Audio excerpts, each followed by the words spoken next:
Dipper and Pacifica are two people who have changed significantly, and they will continue to change after the events of Gravity Falls.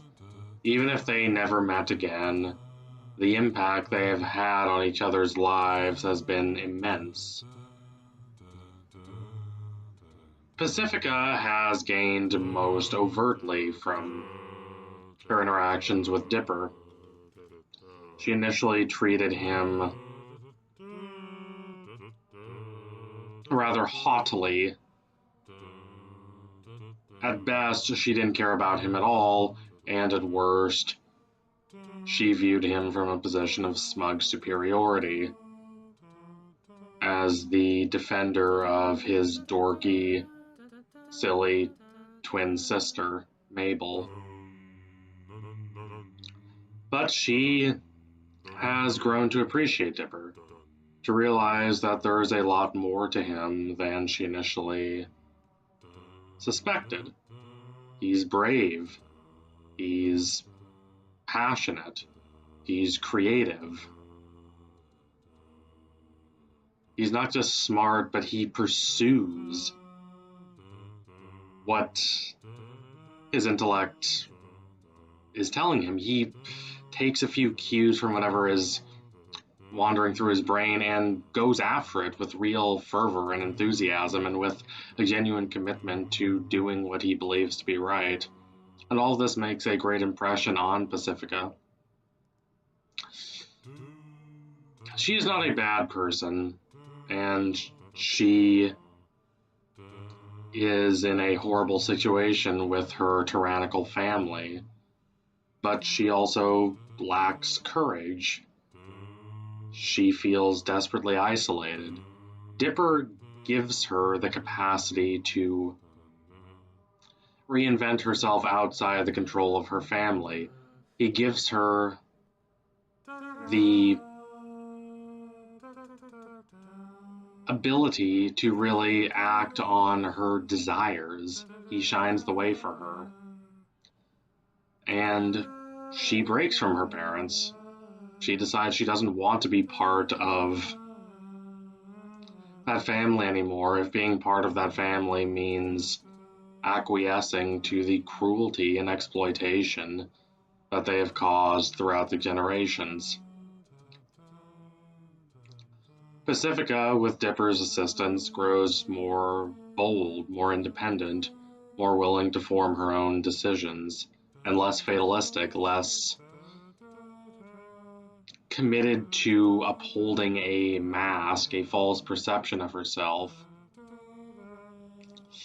from the belief that there is no other choice.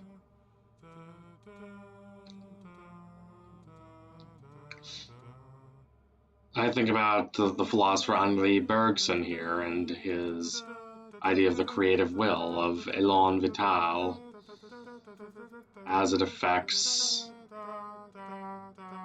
the perception of the self and the world. The world is always constantly being remade. It's always being transformed by how it is perceived. The world does not exist as this isolated, cold object to be observed by the inspecting self. Rather, it is constantly being revealed in new lights and transformed as the self changes and grows and discovers new perceptions. The world is innately tied to the self, and both are in flux. Pacifica understands the world differently now. It does not exist for her as it did before, as a world of shadowy passages, of dark secrets, of absolute obedience. What seemed so important to her before, the opinions of her parents, is revealed to be parochial and ultimately unimportant. While what seemed so distant and strange and unknowable to her before, the world outside, a little parochial bubble of her family is more real now.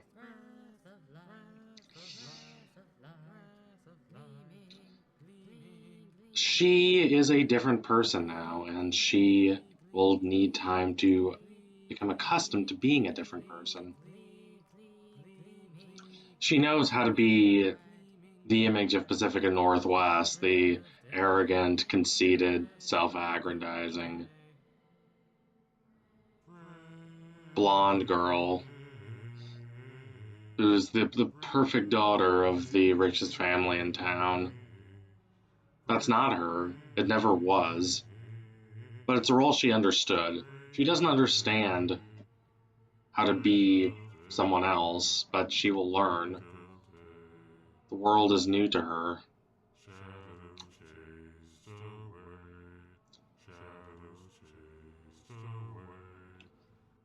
It's constantly being created and recreated in her mind. Herself is not fixed. It's not firm and unchanging. Every image that flows through her mind, every impression she has, as transient and unimportant and superficial as it might seem at first, has a role in the transformation and the maturation of her sense of self. The world changes her, and the world, as it appears from her perspective, is changed as well. It's a much fuller place now. She will have a big adjustment to make, being isolated from her rich and powerful family. But it's ultimately beneficial to her. It necessitates her to be humble, necessitates her to truly think about people that she encounters as equals. It causes her to have to rely on her own merits, which are quite plentiful. She is a smart person. She does have this degree of hidden daring once Dipper sets that part of her free. She is clever and stylish and ambitious. These are all good traits. It is harder for her, practically speaking, without all the glamour of her family behind her, but it's a truer and more honest life. Dipper benefits as much from the time he spent with her, though. Dipper starts the show as a know-it-all, someone who believes himself implicitly superior to those he comes into contact with. He doesn't want to be a kid anymore. He wants to be an adult, and a respected adult. He trusts innately in his own powers of perception and understanding. He believes that if he follows the clues rationally and intelligently, he will reach the insights he seeks. That's not a bad ambition, but it's limited. It's true to a certain extent, but it's not true enough. The world is complicated and messy, and it has surprises that overwhelm preconceptions that he did not even realize were preconceptions, prejudices that he did not even realize were prejudices. These ideas that he just took for granted and did not realize that they were founded on limited foundations.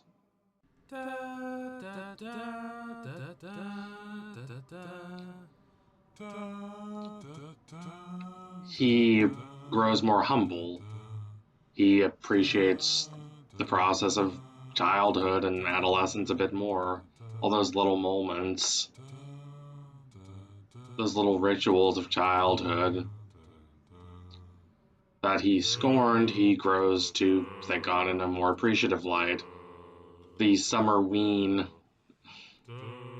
episode is a good example of this. Dipper wants to transition away from this kid world as soon as possible. Mabel is a bit more sorrowful and a bit more truthful. She knows that childhood is going to end eventually, but she's not really happy about this. She wants to cling on to it a bit, even though she accepts that it must go. So she wants to enjoy the moments she has of it while it lingers. But a very good symbol of Dipper's growth throughout the show is his behavior toward Pacifica. He's not at first very fond of her. He has no reason to be. He views her the same way everyone else does, as smug, as arrogant, as a rather petty and mean person. Directly connected to the manipulative behavior of her parents. But by this point in the show, by the final fourth of the show, let's say, he understands that his perceptions about the world can be wrong. His perceptions about Pacifica can be wrong, he realizes. Once he sees who she actually is, he's willing to accept her. He's still a bit wary, but he understands the struggles that she has endured. And he knows that she's not the simplistic, one-dimensional cartoon villain he thought of her as. If his first romantic interest with Wendy is about young, passionate, childhood crushing, completely divorced from reality and practicality, his relationship, to the extent that it is a relationship with Pacifica, represents the opposite. If not a mature response, then at least a maturer response, a more mature response. A kind of affection that emerges not from immediate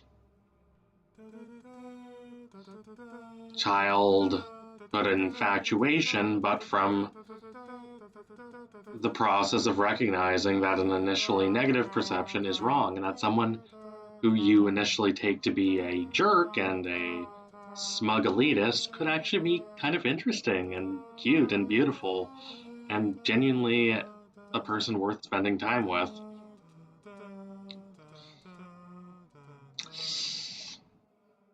These two have such an impact on each other's lives, even if they never met again, but I think they will. I think it is implied in the show itself a little bit, and more in all the supplementary material, such as in Dipper's description of Pacifica in one of the journals, that he does care for her. He does want to spend more time with her, and he might have that chance. Gravity Falls is not going anywhere, after all.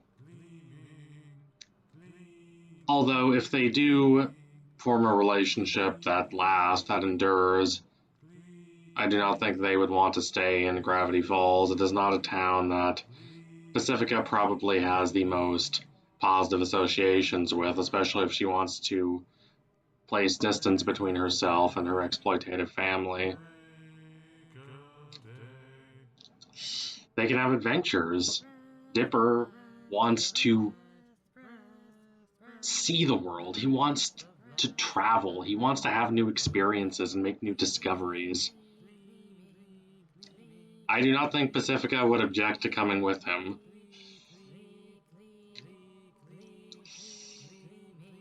She is in this interesting position where she has had so much refinement and finery in her life, and yet emotionally and psychologically, she's parched, she's empty, she's hollow in a lot of ways. She doesn't have a broad set of experiences on which to call upon. If she is going to become a more understanding and more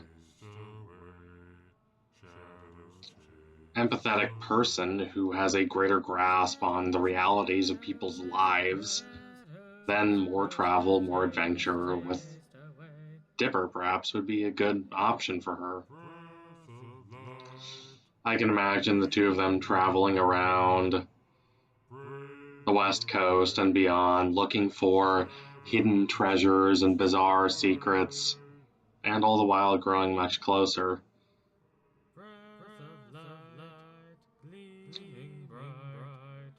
I imagine Dipper still being a nerd, but